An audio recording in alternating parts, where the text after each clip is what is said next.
Hello दोस्तों।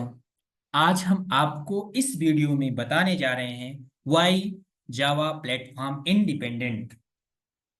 जो हमारी अदर लैंग्वेज है, जैसे अगर हम सी की बात करें, सी प्लस प्लस की बात करें, तो ये जो हमारी लैंग्वेज है ना, ये प्लेटफॉर्म डिपेंडेंट है। क्या है? Platform dependent. इनका सबसे बड़ा, अगर हम देखा जाए, ड्रॉबैक है तो एक प्लेटफॉर्म डिपेंडेंट है। ये एक ही प्लेटफॉर्म पे ही रन कर सकते हैं, अदर प्लेटफॉर्म पे नहीं रन कर सकते हैं। कौन सी लैंग्वेज? सी और सी प्लस प्लस। लेकिन जावा की बात हम कर रहे हैं तो जावा के बारे में हम जानेंगे कि भाई जावा क्या करता है। तो जावा आखिर प्लेटफॉर्म इंडिपेंडेंट क्यों है? क्यों प्लेटफॉर्म? मतलब ये स्वतंत्र है, और जो व्यक्ति स्वतंत्र होता है ना, वो सब कुछ कर सकता है। तो लेकिन स्वतंत्र होने के लिए हमें बोला जाता है कि हमारे देश में हमें स्वतंत्रता की क्या है, हमारे कॉन्स्टिट्यूशन में लिखा गया है कि हम स्वतंत्र हैं, हम एक देश के स्वतंत्र नागरिक हैं। तो लेकिन उसके लिए स्वतंत्रता का मतलब ये नहीं होता है कि भाई आप कुछ भी करो, उसके लिए एक नियम कानून बने रहते हैं। तो उसी प्रकार से हमारी जावा प्लेटफॉर्म इंडिपेंडेंट कैसे है, इसके बारे में आइए हम आपको बता रहे हैं। दोस्तों, मैंने पहले से ही एक डायग्राम बना चुका है।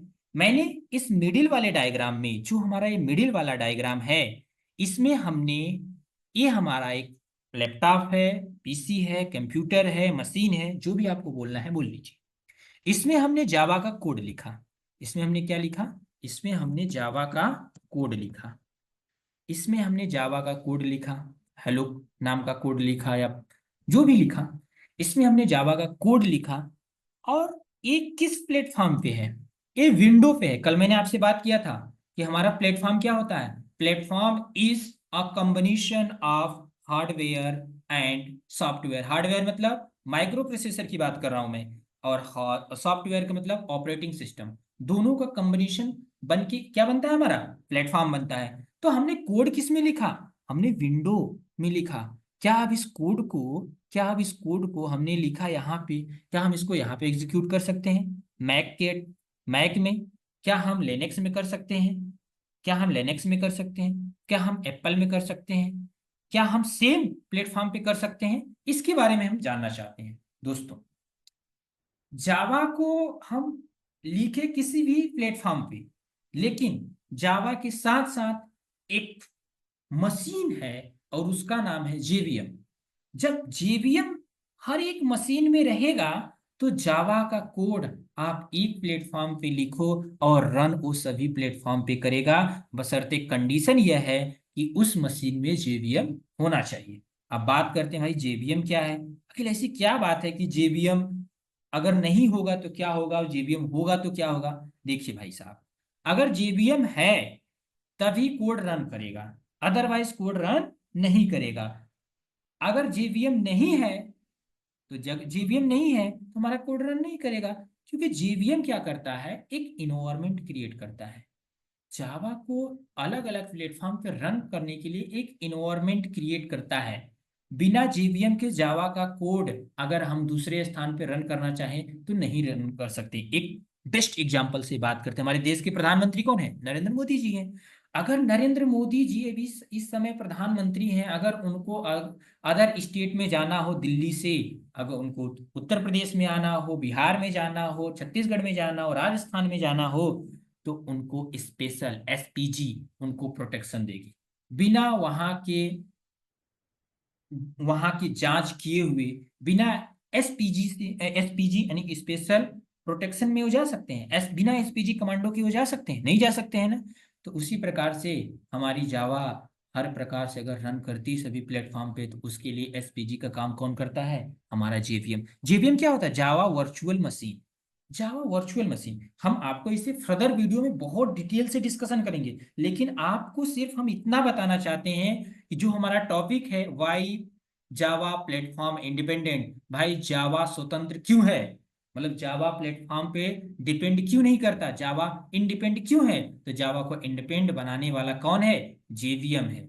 क्योंकि जेवीएम हमारा हर एक प्लेटफॉर्म पे इंस्टॉल होता है और उसके बाद जावा का कोड हम एक स्थान पे लिखते हैं और रन हम विभिन्न प्लेटफॉर्म पे कर सकते हैं। जैसा कि हमने यहाँ पे लिख दिया है, Java program right one platform can be execute in any other platform, but क्या कंडीशन है, JVM should be present. JVM क्या होना चाहिए, प्रेजेंट होना चाहिए। अब हम आपको बताने जा रहे हैं क्लास क्या है और ऑब्जेक्ट क्या है, क्योंकि जावा हमारा क्या है, ऑब्जेक्ट ओरिएंटेड प्रोग्रामिंग है। अभी हमने आपको फर्दर वीडियो में क्या क्या डिस्कस किया है कि हमारी प्रोग्रामिंग कैसे, हमारी मशीन बात करती है हम जैसे मनुष्यों से, हम जैसे ह्यूमन से कैसे बात करती है, उसके बारे में हमने पहले वीडियो में डिस्कस किया। दूसरे वीडियो में हमने आपको ये बताने का कोशिश किया कि हमारा जो प्रोग्राम है उसको हम किस प्रकार से हम जावा के बारे में हम डिस्कस करें, जावा के बारे में हम क्या क्या हम अपना प्रोग्राम कैसे रन करेगा, वो भी आपको हमने कल पोर्टेबल के बारे में भी बताया था। लेकिन इस वीडियो में अब हम आपको क्लास और ऑब्जेक्ट के बारे में बताने जा रहे हैं।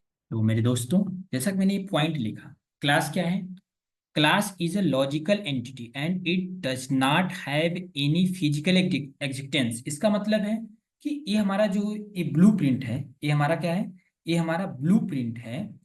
ये ब्लूप्रिंट, क्या ये ब्लूप्रिंट सच में एग्जिस्टेंस करता है, क्या ये हमारा ब्लूप्रिंट एग्जिस्टेंस करता है रियल लाइफ में?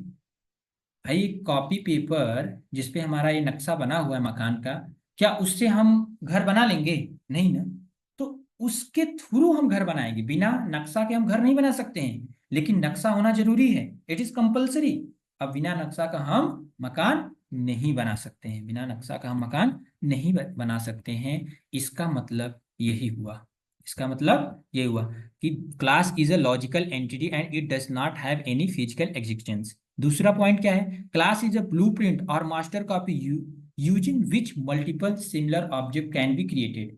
मतलब क्लास क्या है, एक हमारा मास्टर कॉपी है, एक इस मास्टर कॉपी के थ्रू ही हम मल्टीपल ऑब्जेक्ट बना सकते हैं। मतलब एक नस्के से हम एक ऑब्जेक्ट, मतलब एक मकान, दो मकान, तीन मकान, चार मकान, पांच मकान, जितना मकान चाहे बना सकते हैं। ठीक है, second point.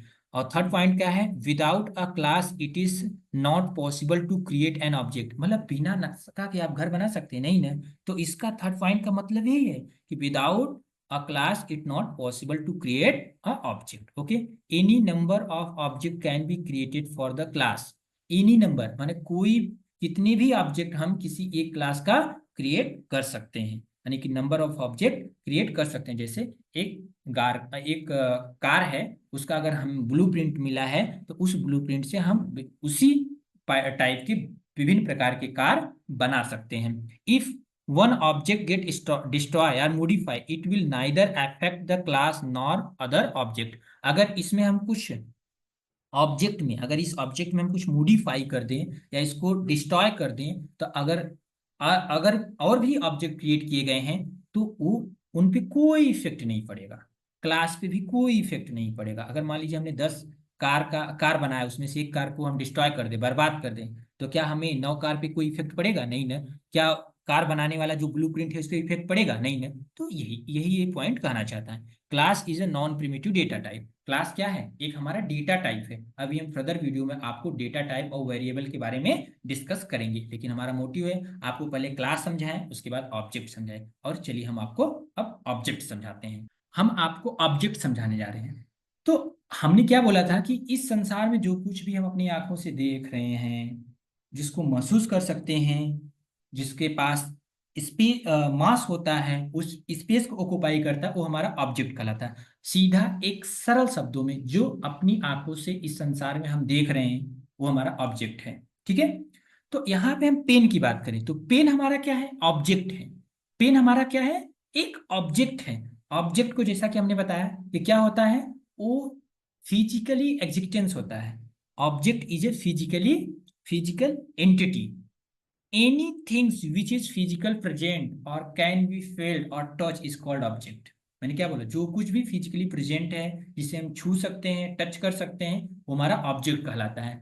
Each and every object consist of state and behaviour, मतलब ऑब्जेक्ट के पास ये दो प्रॉपर्टी होती है, एक उसका स्टेट होता है, एक उसका बिहेवियर होता है। अब स्टेट और बिहेवियर क्या होता है हम बताते हैं। स्टेट मतलब द इंफॉर्मेशन और डिस्क्रिप्शन और डेटा अबाउट एन ऑब्जेक्ट, मतलब उस ऑब्जेक्ट के बारे में, उस ऑब्जेक्ट के डिस्क्रिप्शन के बारे में, इंफॉर्मेशन के बारे में, वो हमारा क्या होता है स्टेट हो। प्रोग्रामेटिकली से क्या कहते हैं, we call state as a data member, we call state as a data member. जैसे यहाँ पे क्या है, हमारे पास पेन है, पेन के पास क्या है स्टेट, स्टेट मतलब इसका नाम हो गया, कौन सा पेन है, जैसे पेंटोनिक पेन हो गया, कलर कौन सा है, ब्लैक है ब्लू है, प्राइस कितना है, इस पेन की साइज कितनी है, कितना बड़ा है, तो ये सब क्या हो गया, इसका स्टेट हो गया। In other word you call state as a what the object has, मतलब ऑब्जेक्ट के पास क्या है, उसकी प्रॉपर्टी क्या है, तो उसका नाम है, उसका कलर है, उसका प्राइस है, उसका साइज, इसलिए हम यहाँ पे क्या लिखे हैं, हैज लिखे हैं। अब हम बात करें बिहेवियर। अब बिहेवियर क्या है, भाई किसी का बिहेवियर क्या होगा, पेन का क्या बिहेवियर है, पेन का बिहेवियर खाना खाना थोड़ी है, पेन का बिहेवियर है लिखना, तो पेन का बिहेवियर क्या हो गया, लिखना। तो द वर्क और action perform by an object, जो ऑब्जेक्ट एक्शन करता है, परफॉर्म करता है, वर्क करता है, वो हमारा क्या कहलाता है, behaviour. Approximately we call behaviour has method, program हम इसी को क्या कहते हैं, मेथड कहते हैं, फंक्शन कहते हैं। इन other word behaviour means what the object does, मतलब ऑब्जेक्ट क्या कर सकता है। जैसे हम क्या है, एक मनुष्य क्या है, मनुष्य भी एक ऑब्जेक्ट है, क्या हो सकता है, मनुष्य का नाम हो सकता है, मनुष्य का वेट हो सकता है, मनुष्य का हाइट हो सकता है, मनुष्य का एड्रेस हो सकता है, तो ये सब क्या हो गया, उसके इंफॉर्मेशन। और उसका काम क्या है, मनुष्य का काम खाना पीना दौड़ना सोना, ये सब क्या हो गया उसके बिहेवियर। जैसे अगर हम बात करें कि जैसे हमारे बुक का क्या काम है, तो बुक का क्या होगा, नाम होगा, उसका बिहेवियर होगा, उसमें कितने पेज हैं, कितना प्राइस है, ये सब होगा। उसका काम क्या है, उसका काम है हमें इंफॉर्मेशन देना, मतलब बुक का क्या काम है, हमें इंफॉर्मेशन देना, ये उसका बिहेवियर हो गया। तो हम आपको शायद ये समझा पाए हैं कि ऑब्जेक्ट क्या होता है अपनी भाषा में, एक सिंपल भाषा में, कि जो कुछ भी हम अपनी आंखों से देख रहे हैं वो हमारा ऑब्जेक्ट है। मेरे दोस्तों, मैं आज आपको बेसिकली क्लास और ऑब्जेक्ट समझाने की कोशिश किया, जो हमारे ऑब्जेक्ट ओरिएंटेड प्रोग्रामिंग के दो मेन कंपोनेंट हैं। आगे की वीडियो में हम आपको और भी डिटेल में क्लास और ऑब्जेक्ट के क्लास और ऑब्जेक्ट के बाद के टॉपिक को बताएंगे। हम इस पूरे जावा के सीरीज में हेलो जावा, हेलो प्रिंट से लेकर के हम कलेक्शन तक जाएंगे, आपके कोर जावा को पूरे लॉजिकली फील करते हुए, एक इजी वे में एक्सप्लेन करते हुए, एक हिंदी माध्यम में, अपनी लैंग्वेज में हम आपको ये बता रहे हैं। दोस्तों प्लीज आप इसको लाइक करिएगा, शेयर करिएगा अपने दोस्तों के साथ और कमेंट करिएगा, हम आपके शुक्रगुजार रहेंगे। इन्हीं शब्दों के साथ बाय बाय, थैंक यू।